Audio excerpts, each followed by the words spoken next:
نحمدہ ونصلی علی رسولہ الکریم اما بعد اعوذ باللہ السمیع العلیم من الشیطان الرجیم رب اشرح لی صدری ویسر لی امری واحلل عقدۃ من لسانی یفقہوا قولی۔ السلام علیکم ورحمۃ اللہ وبرکاتہ۔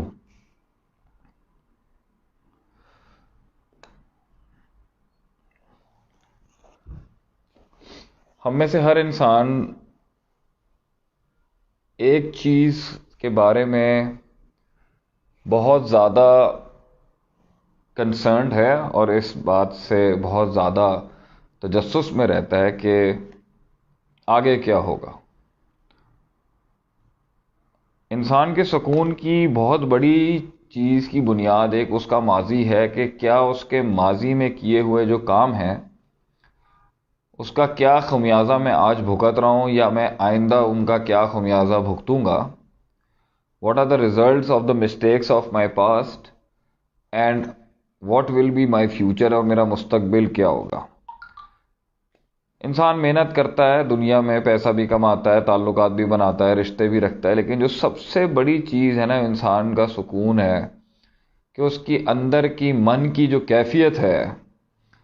اس کے اندر جو حرکت ہے،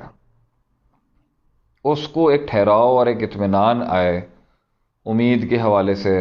خوف کے حوالے سے، اور سکسیس اور فیلئر کے حوالے سے، ڈیفیٹ کے حوالے سے، جیت ہار کے حوالے سے، مستقبل کے حوالے سے اور ماضی کے حوالے سے۔ انسان یہ جاننا چاہتا ہے کہ اس کے ماضی کے جو گناہ ہیں اور جو اس کی ماضی کی غلطیاں ہیں اس کے بارے میں اللہ تعالیٰ کا کیا فیصلہ ہے۔ یہ ایک بہت بڑا سوال ہے۔ کیا وہ معاف کر دی گئی ہیں یا نہیں کر دی گئیں؟ کیا میں ان کا کفارہ یا ان کا جو اس کی ریکٹیفیکیشن ہے اور جو اس کی توبہ ہے میں وہ پوری کر چکا ہوں یا نہیں کر چکا؟ اللہ کی بارگاہ میں میری وہ توبہ قبول ہوئی ہے نہیں ہوئی؟ سکون برباد ہونے کی ایک بہت بڑی وجہ یہ بھی ہے۔ دوسرا مسئلہ جس کی وجہ سے انسان کا سکون مضطرب ہوتا ہے اور اپنے ٹھہراؤ کو کھو بیٹھتا ہے وہ ہے کہ آج جس ماضی کے اندر میں ہوں اس کا، آج جس حال میں ہوں اس کا مستقبل کیا ہوگا۔ اسی سے خوف جنم لیتا ہے،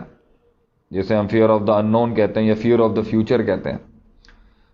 کل آنے والے دن کے اندر کیا مجھے سزا ملے گی یا جزا ملے گی، دنیا میں بھی اور آخرت میں بھی۔ اور اس بات سے بھی انسان کا سکون برباد ہو جاتا ہے کہ میرے دشمنوں کا میرے اوپر مستقبل میں کتنا غلبہ ہوگا یا میرا ان پر کتنا غلبہ ہوگا، میں کتنا اپنے دشمنوں پر حاوی ہوں گا اور میرے دشمن میرے اوپر کتنا حاوی ہوں گے۔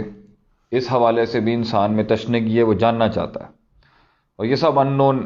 ڈومینز ہیں۔ انسان اس بارے میں بھی، انسان کا جو ایک قلبی ٹھہراؤ ہے، جو قلبی تحمل ہے، جو اس کا دلی روحانی جو ایلیمنٹ ہے وہ ریلیکس ہوتا ہے اس بیسس پر کہ اللہ مجھ سے مستقبل میں راضی ہوگا یا نہیں ہوگا، اللہ مجھ سے آج راضی ہے یا نہیں، اللہ تعالیٰ مجھ سے مستقبل میں مجھے کسی قسم کا عذاب دے گا دنیا میں یا نہیں دے گا،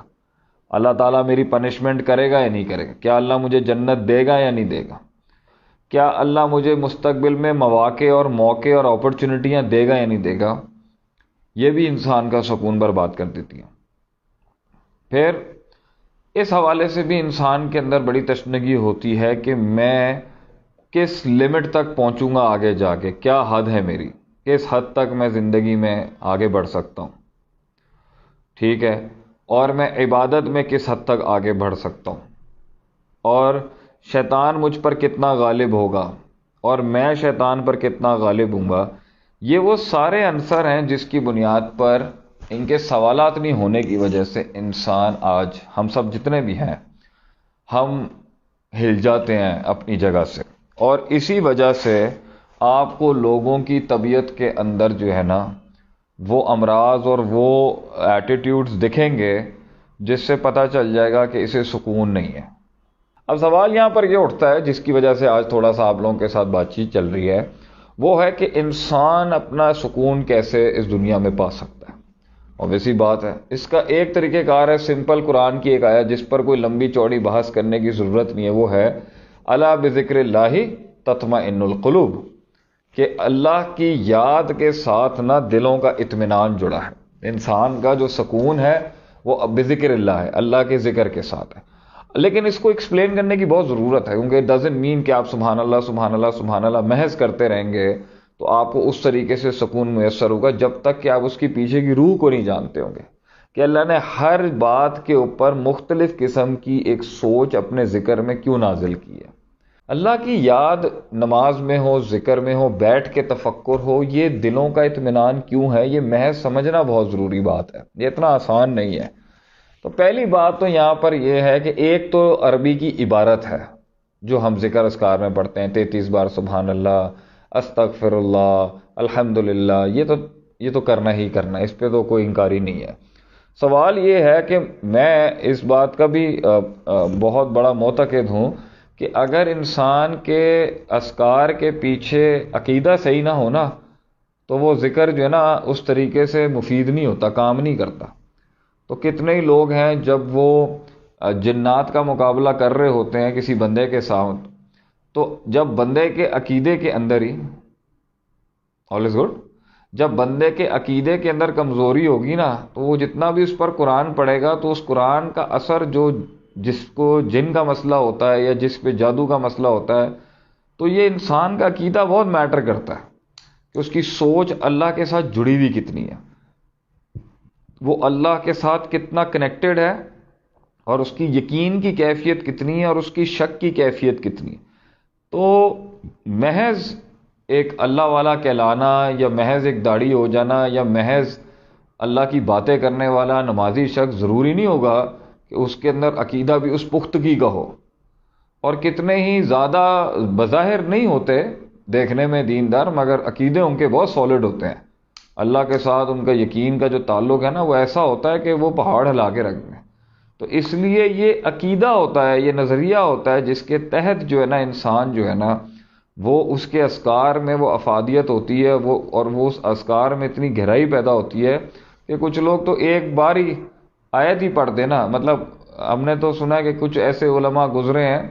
کہ وہ تو صرف مطلب ایک آیت ہی پڑھتے تھے اور کام اللہ تعالیٰ کر دیتا تھا، کیونکہ اللہ تعالیٰ قرآن میں کہتا ہے نا قد جاءتکم موعظۃ من ربکم وشفاء لما فی الصدور وہدی ورحمۃ للمؤمنین، کہ قرآن جو ہے وہ ہدایت بھی ہے، شفا بھی ہے، رحمت بھی ہے ایمان والوں کے. تو اگر یہ قرآن شفا ہے پورے کا پورا مطلقاً، تو قرآن کی تو ایک آیت دنیا کے ہر شر کے اوپر غالب ہو سکتی ہے. اور اللہ تو خود کہتا ہے کہ لو انزلنا هذا القرآن علی جبل، اگر ہم پہاڑ پر اس قرآن کو نازل کرتے لرأیتہ خاشعا متصدعا من خشیۃ اللہ، it would have it has busted asunder from the middle of it، تو وہ پھٹ پڑتا بیچ میں سے. اس لیے یہ سینہ بھی جو ہے نا یہ بڑا مانا جاتا ہے جس میں قرآن آ جائے. تو بات وہی آتی ہے کہ کیا صرف یہ عربی کی عبارت ہے، is it the only it is the text that matters، یا پھر اس کے پیچھے کی ایک روح ہے. اور ڈیفینیٹلی میرا اپنا ذاتی تجربہ یہی کہتا ہے کہ وہ روح ہے اس کے پیچھے کی. کچھ لوگوں کو عربی نہیں پڑھنی آتی، کچھ لوگوں کو عربی زبان نہیں آتی، مگر ان کی